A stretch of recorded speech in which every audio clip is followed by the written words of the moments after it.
É muito importante que as diferentes organizações que atuam na área da economia solidária, da agricultura camponesa, do comércio justo, se organizem de forma global.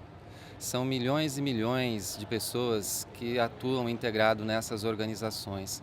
Na medida em que elas fortalecem os seus laços, elas podem avançar na construção de um outro sistema econômico, porque não haverá uma solução apenas para a agricultura ou apenas para o comércio justo ou apenas para um outro setor. É necessário reorganizar todo o circuito econômico, o consumo, o comércio, o intercâmbio, a produção, as finanças solidárias, de modo tal que avancemos numa transformação da sociedade como um todo. É que pensar o modo de produção autogestionado pelos trabalhadores, um sistema de intercâmbio que é também autogestionado com os próprios signos de valor, os símbolos de valor que são criados por essas comunidades, e uma nova formação social, integrando nossos fluxos de poder, nossos fluxos econômicos, nossos fluxos de conhecimento para construir uma nova sociedade. E eu acho que esses eventos são um espaço muito importante para avançar nessa perspectiva. É, com os efeitos dessa concentração de renda no capitalismo, há mais de 1 bilhão de pessoas que estão numa situação de completa exclusão. 40% da população do mundo vive com menos de US$ 2 por dia. Essas pessoas buscam formas solidárias de organizar o seu consumo, o seu trabalho, a sua vida. Porém, muitas estão ainda numa situação de economia de sobrevivência. E só isso não vai transformar a realidade. Muitas avançaram para uma economia de resistência. Sabemos que a causa disso é esse sistema injusto capitalista e, portanto, é necessário resistir a ele. Mas ainda assim não conseguem superá-lo. Já uma terceira etapa desse processo, que é a economia de libertação, é quando as pessoas conseguem organizar as suas ações de poder, de conhecimento, seus fluxos econômicos, de modo tal a construir outros circuitos econômicos solidários e avançar num processo de transformação sistêmica. Então, simplesmente para um exemplo, a Via Campesina aqui presente, ela tem 200 milhões de associados no mundo todo. Se imaginamos que isto pudesse ser se pudéssemos organizar circuitos econômicos solidários com a participação desses associados nos seus territórios, a exemplo dos comércio justo, das lojas de comércio justo, se cada associado desse consumisse US$ 10, nós teríamos um faturamento total de US$ 2 bilhões nesse circuito. São 200 milhões de sócios a US$ 10 cada um de consumo próprio, são 2 bilhões de dólares de consumo por mês no circuito econômico solidário. É justamente essa reflexão importante de ser feita.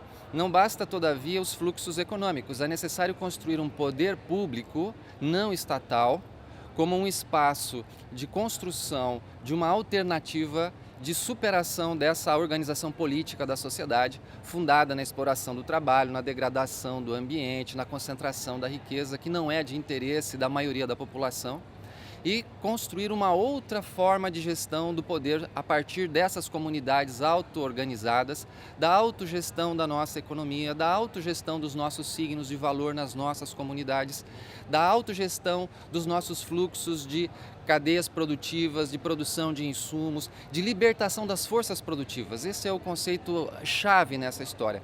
É de como conseguimos tomar esses excedentes que são produzidos na economia para dividi-los de modo tal a ampliar a capacidade de atendimento das necessidades dessa população excluída, de desenvolver novas máquinas, equipamentos, novas tecnologias que não foram desenvolvidas sobre o capitalismo, numa perspectiva de sustentabilidade solidária, de sustentabilidade econômica, e para distribuir uma parte desses excedentes de forma totalmente gratuita, para que a população possa ter acesso a esses valores.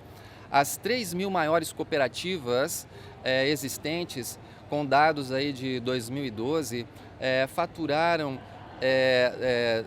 2 trilhões e 600 milhões de dólares no seu todo. Isso é maior do que o produto interno bruto brasileiro, que é a sexta economia do mundo. Se 10% desse valor fosse utilizado, se 10% desse valor fosse utilizado, portanto, para a libertação de forças produtivas e para a distribuição de produtos gratuitos, teríamos 260 bilhões de dólares.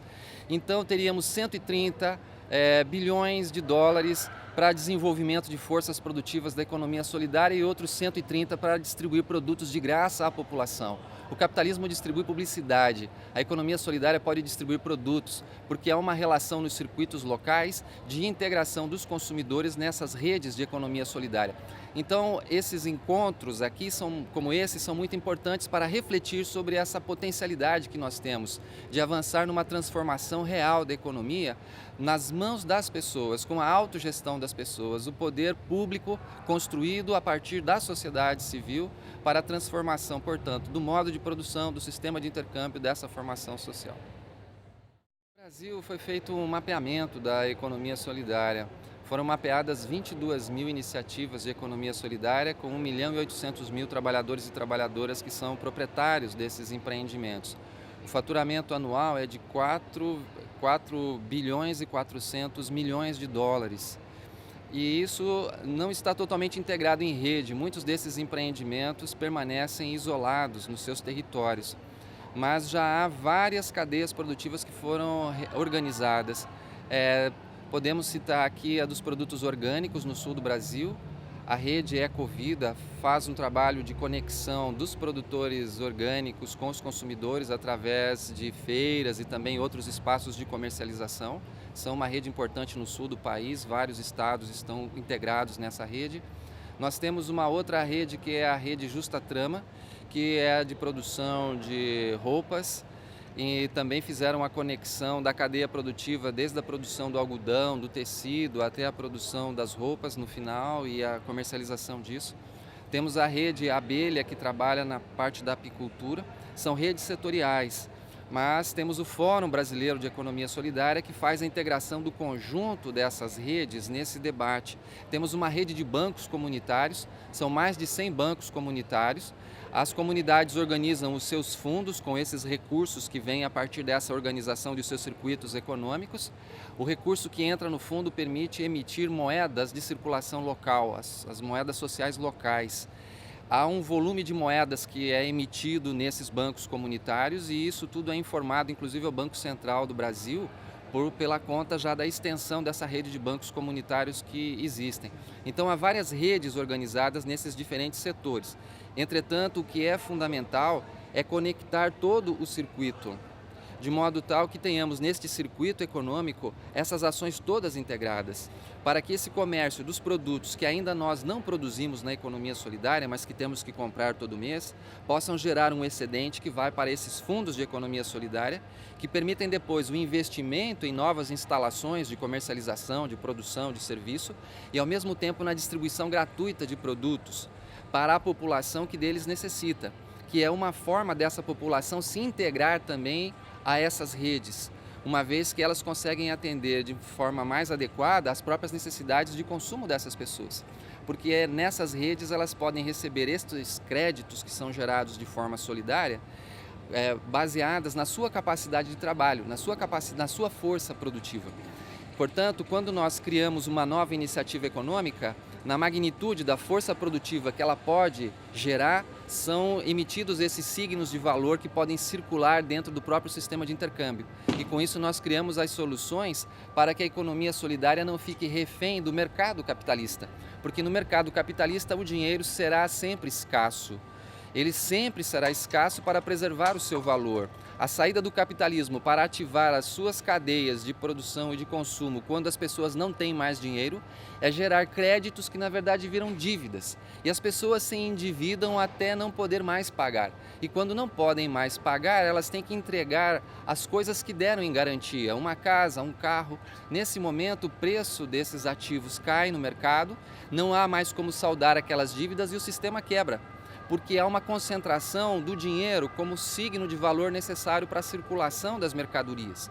No caso da economia solidária, na medida em que as forças produtivas se desenvolvem, é possível gerar estes signos de valor e distribuí-los de forma justa, remunerando o trabalho, atendendo às necessidades da população que está excluída, de modo tal a assegurar tanto a ampliação da produção quanto o consumo de forma ecologicamente sustentável, porque tudo isso é planejado em função do bem viver das pessoas.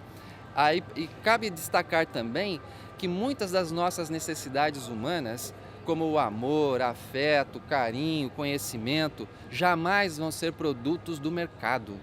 O mercado não é capaz de atender às necessidades humanas mais profundas, mas nos circuitos da economia solidária isso é possível de ser realizado, porque não há a condição econômica colocada do ponto de vista do atendimento do bem viver da outra pessoa. Cada ser humano é um ser por inteiro e assim tem que ser acolhido. Fazemos parte de uma comunidade. Não há comunidade sem pessoas, nem pessoas sem comunidades. A economia de libertação contribui na construção dessas comunidades humanas, que são capazes de libertar as forças produtivas, que são capazes de libertar a possibilidade de realização do bem viver das pessoas da escassez do dinheiro que existe no mercado, que sempre irá condicionar a satisfação das nossas necessidades, a acumulação de dinheiro, a realização do lucro, que vai enriquecer sempre aquelas grandes corporações. Então essa é a grande diferença da economia de libertação e de como ela pode contribuir na transição dessa economia capitalista a uma economia ecologicamente sustentável, uma economia solidária e economicamente viável.